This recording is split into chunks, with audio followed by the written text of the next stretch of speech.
দীর্ঘদিন বার্ধক্যজনিত নানা রোগে ভুগছিলেন মহান মুক্তিযুদ্ধের অন্যতম সংগঠন বিএনপির ভাইস চেয়ারম্যান বীর চট্টলার প্রবীণ রাজনীতিবিদ আব্দুল্লাহ আল নুমান।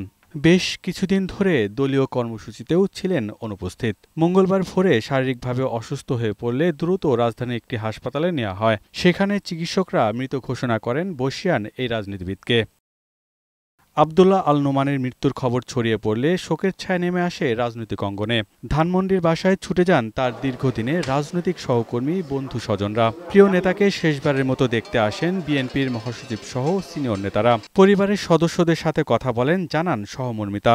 মূলত তিনি একজন ধ্রুপদী রাজনীতিবিদ। রাজনীতিবিদের যে আলাদা যে বৈশিষ্ট্য থাকা দরকার সেটা তার মধ্যে ছিল। তখন এই ধরনের মানুষকে আমাদের খুব বেশি প্রয়োজন ছিল একটা পরিবর্তনের পরে।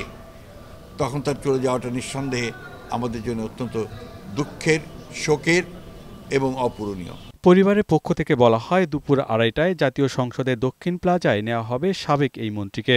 সেখানে জানাজা শেষে মরদেহ নেওয়া হবে দীর্ঘদিনের পরিচিত অঙ্গন নয়াপল্টনে বিএনপির কেন্দ্রীয় কার্যালয়ে। সেখানে অনুষ্ঠিত হবে দ্বিতীয় নামাজের জানাজা। প্রথমে 2:30টায় হবে পার্লামেন্টে, তারপরে বাদ আসর আমরা পার্টি অফিসে হবে, আর চট্টগ্রামের পরবর্তীতে হবে।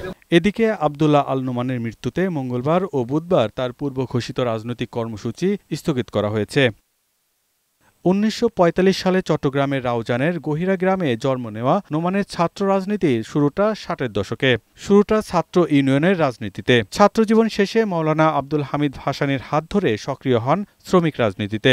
দেশ স্বাধীনের পর 1981 সালে বিএনপিতে যোগ দেন।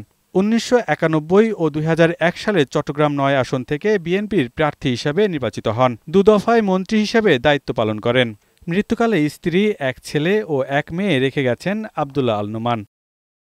পিয়াস মাহমুদ, বৈশাখী সংবাদ, ঢাকা।